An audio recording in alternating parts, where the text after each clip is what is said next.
میں رات کو آ رہا تھا مسجد سے، دیر ہو گئی، گرمیوں کی رات تھی، میں نے کہا یہ باغ میں سے نکل جاؤں، یہ راستہ داتا تھا دور کا، باغ کا راستہ جو ہے وہ اندر کا راستہ تھا، میں نے کہا وہاں سے نکل جاؤں۔ جب وہاں سے میں نکلا تو مجھے مختلف آوازیں آنا شروع ہو گئیں، مجھے حیرت ہوئی، پھر آوازیں قریب آ رہی ہیں، کبھی دور آ رہی ہیں، کبھی کسی کی آواز میں، کبھی کسی کی آواز میں، کبھی میں نے محسوس کیا میرے پیچھے کوئی چل رہا، اس نے گھنگرو اور جھانجھر پہنی ہوئی ہے، پائل پہنی ہوئی ہے، کوئی گھنگرو کی آوازیں ہیں۔ میں سمجھ گیا کہ بھئی یہ یہاں سنا ہے۔ وہاں جو ہے وہ ایک درخت تھا، درخت سارے باغ میں تھے لیکن کچھ درخت تھے وہاں کے بارے میں مشہور تھا کہ وہاں وہ جنات ہیں اور لوگوں کو پکڑ لیتے ہیں۔ مجھے حضرت نے بتایا ہوا تھا، میں نے مٹھی اٹھا لی مٹی کی اور میں نے پڑھنا شروع کر دیا۔ پڑھتے پڑھتے پڑھتے دیکھا کہ وہ چیز اتنے قریب آ گئی ہے، اس کی سانسوں کی آوازوں کو بھی میں نے محسوس کرنا شروع کر دیا، اور پھر میں نے محسوس کیا کہ اتنا قریب اور آ گئی ہے، اتنا قریب اور آ گئی ہے، اور اس کے علاوہ بھی اس کے ساتھ اور بہت بے بہا لوگ ہیں، کبھی کس شکل میں، کبھی کس شکل۔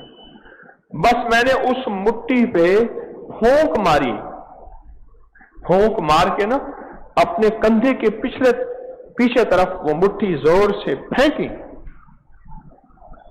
جیسے میرے حضور نے مٹی اٹھائی تھی اور مشرکین مکہ جنہوں نے محاصرہ کیا ہوا تھا اور ان پہ پھینکی،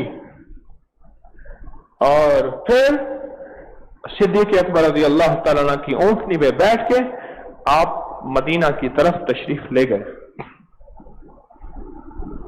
ایسے ہی پھر جو چیخوں کی آواز تھی، وہ آواز چیخوں، اللہ عجیب، رونا دھونا، ہم نے تو تیرے ساتھ ایسا نہیں کیا تھا، تو نے ہمارے ساتھ ایسا کیا، یہ وہ۔ میں نے کہا تم جانو، تمہارا کام جانو۔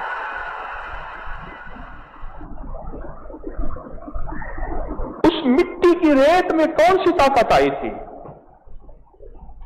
جس نے میری اندیکھی چوری یا اندیکھی چھیڑ چھاڑ یا اندیکھا نقصان سے روکا تھا؟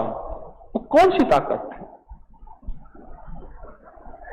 یہ آیت افحسبتم انما خلقناکم عبثا، یہ آیت سورۃ المومنون کی آخری 4 آیتیں اندیکھی چوری کو روکتی ہیں، اور اندیکھی چوری ہمارے بس میں نہیں ہے، یہ بتا دوں۔